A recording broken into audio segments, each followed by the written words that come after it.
Primero, contarles que nosotros presentamos un proyecto de ley bastante ciudadano.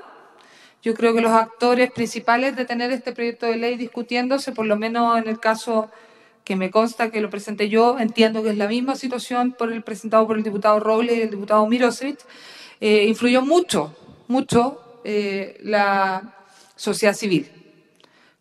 Si uno pudiera probablemente plantear que existiera iniciativa popular de ley, esto podría ser catalogado casi uno de los primeros, si existiera, de tan relevante que fue la sociedad civil en su presentación, en su defensa y en la discusión que estamos dando hasta el día de hoy. Eso es lo primero que yo quisiera destacar. Lo segundo que quisiera destacar es que el proyecto ingresó con un espíritu bastante en el tenor de lo que el ministro ha expresado. Ciertas características que él define como, en este caso, se dieron ciertas circunstancias que nos hacen efectivamente dar un fallo absolutorio, y las detalló recientemente y las escuchamos todos. Bueno, el espíritu de nuestros proyectos tenía que ver con darle esa interpretación a la ley 20.000, que a nuestro juicio estaba bastante mal interpretada o definitivamente mal hecha. Y en ese sentido creíamos que había que hacer las modificaciones y había que hacer esas modificaciones en ese tenor. El ministro ocupa ciertas expresiones que yo algunas las anoté, como por ejemplo, es un tema de 7 plantas, de 8 plantas, de 10 plantas. Bueno, era parte de lo que nosotros queríamos finalmente relevar en la discusión, que no era un tema de 7, 8, 10, sino que era un tema de efectivamente si se estaban ejerciendo derechos esenciales, si no estábamos dañando a otras personas, si teníamos el derecho incluso a tomar decisiones que pudieran generarnos daño. Lo dice el fallo de la Corte Suprema, si efectivamente podían haber algunas exigencias administrativas incluso que pasaran a llevar esos derechos fundamentales, y porque esta suerte de autorización que uno tenía que pedir a nosotros no nos parecía lógico, nos parecía mucho más lógico tener que informar, y lo íbamos a defender dentro de la discusión del proyecto. Eso fue una de las pocas cosas que ganamos dentro de las modificaciones que se fueron dando.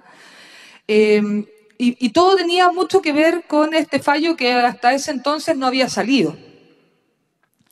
El ministro dice que se le pregunta a él si este fallo es un antes y un después y que él no se atreve a decir si efectivamente es así. Bueno, para nosotros al menos, los que presentamos el proyecto de ley y la sociedad civil que está detrás del proyecto de ley, sí es un antes y un después. Porque quiero ser clara y categórica que para nosotros se constituye en un piso mínimo. O sea, no nos es posible legislar menos que lo que se ha fallado hoy día por la Corte Suprema en estas circunstancias. Nadie dice que efectivamente puedan haber otros casos, lógico, si nosotros lo entendemos, pero estas son las circunstancias que nosotros hemos defendido siempre. Y en estas circunstancias ese es el piso mínimo. Y es sumamente preocupante, y hay que transparentarlo ante la sociedad civil, el discurso bastante errático, cambiante y caótico que tiene el Congreso en esta materia. Porque partimos con un espíritu de la ley que hoy día está bastante destruido en lo que está saliendo por parte de la Comisión de Salud. Tenemos además parlamentarios que cambian, no sé si según la luna, digamos, pero que un día hablan de una cosa y otro día hablan de otra, completamente opuesta. Entonces, yo obviamente siempre he entendido que el juego de la política tiene mucho que ver con poder reelegirse. Y entiendo de que algunos tal vez el tema de, en algún momento sacaron unas cuentas de alguna forma, de que tal vez no era tan correcto mantener esta postura que habían mantenido en la discusión de la aprobación en general del proyecto. Porque vimos muchos parlamentarios hablando de las libertades, hablando de los derechos, hablando de la esencia del ser humano, y posteriormente a la semana o a los 10 días hablando de que esta modificación tenía que ser solamente medicinal, que el tema recreativo, si es que podía avanzar, solamente podía ser a través del Estado, que no había posibilidades de que la ley de despenalización del autocultivo tuviera autocultivo, una cosa bastante paradojal.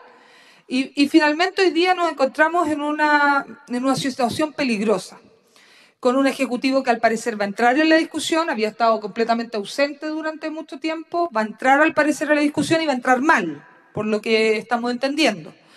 Además, con un director del Senda, que la inmensa mayoría yo creo que ya lo conoce, que yo tengo la sensación de que hoy día, a través del Ejecutivo, tenemos dos posibilidades. Vamos a pasar de los delincuentes, finalmente que eran los consumidores de cannabis hoy día, la criminalización, a los enfermos.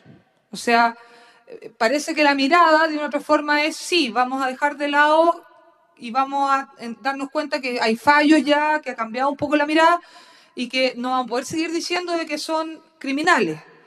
¿Ah? Pero como no vamos a poder seguir diciendo que son criminales, vamos a decir que son enfermos. Y finalmente todo se basa en la terapia, la rehabilitación, cómo vamos a aumentar la cobertura, lo que a mí personalmente, y lo digo muy responsablemente, me genera bastante ruido, porque siento de que hay... La única explicación es que pudiera haber un tremendo conflicto de interés de querer convertir a los usuarios de cannabis en enfermos. Y estamos en esa paradoja y estamos en un Ministerio del Interior que tampoco tiene mucha claridad y que está buscando un poco cómo quedar bien con Dios y con el diablo, ¿ah?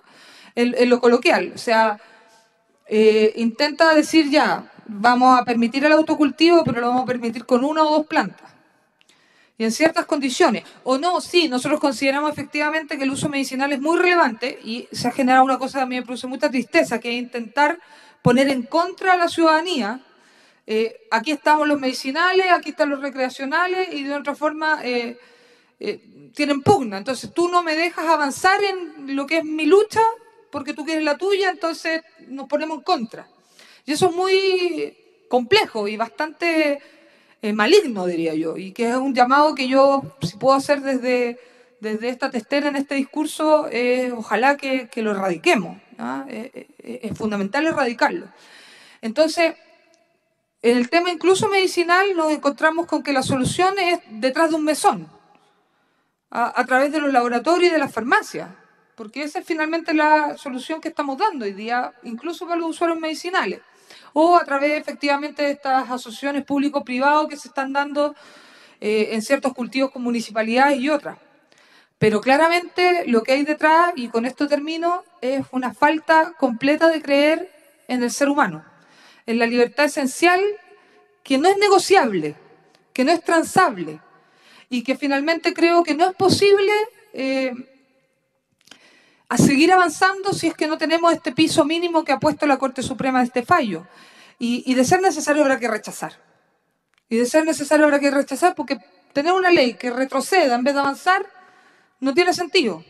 Prefiero quedarme con que efectivamente el espíritu de una buena interpretación de la ley 20.000 y esta trabajo que hacen las diferentes agrupaciones de sensibilizar y explicar finalmente qué hay detrás de la ley 20.000 es más efectivo que cualquier ley que dé pasos hacia atrás. Así que eso y muchas gracias por la invitación. Gracias. Yo lo que le pudiera decir es que si al Parlamento le corresponde hacer leyes antinaturales, la respuesta es que no. Entonces, cuando uno efectivamente termina sacando leyes, que es lo que está pasando en la Comisión de Salud hoy en día, por múltiples presiones, por múltiples factores, por el gobierno, por el miedo a efectivamente que esto sea una minoría, entonces finalmente se les pase la cuenta en las próximas elecciones del tema, porque usted podrá ver de que hay un consenso bien general, que es bien incluso de la UDI, de los sectores más conservadores, a todos por el tema medicinal. ¿Por qué? Porque las encuestas hablan de que el 70% hacia arriba de las personas valora el uso medicinal. Entonces, se cruzan muchos factores en la situación que se está produciendo en la Comisión de Salud. No obstante, el título de este seminario lo dice todo, porque habla de la trascendencia del fallo, porque finalmente hay un tema esencial. O sea, cultivadores han existido siempre y van a seguir existiendo. Modifíquense o no se modifique la ley. Y lo que va a seguir existiendo, espero yo, es el derecho de los seres humanos a definirse como tales y a defender esa libertad. Entonces, la pregunta que uno se tiene que hacer es si uno está dispuesto a transar o a negociar la esencia del ser humano. O si está dispuesto efectivamente a avanzar la esencia del ser humano en la medida de lo posible. Bueno, yo creo que no es posible. Entonces, no me voy a conformar con menos de lo que estamos debatiendo aquí. Y si no conformarse con menos significa dejar la ley 20.000 como está, dejemos la ley 20.000 como está. Porque hoy día al menos tenemos un fallo de la Corte Suprema que da alguna luz. Porque al menos tenemos comunidades activas, como los presentes aquí, que van a diferentes lugares, que se juntan con la policía, que se juntan con los diferentes cortes, que van golpeando ciertas puertas para abrir mentes. Yo prefiero y confío más en esa acción ciudadana que en una ley que retroceda. Entonces, si bien presenté el proyecto, y soy la autora, y el Parlamento muchas veces se mueve en cuántos proyectos de ley soy capaz de sacar adelante y convertirlos en ley, yo hoy día prefiero que el proyecto que presenté no sea ley como está saliendo.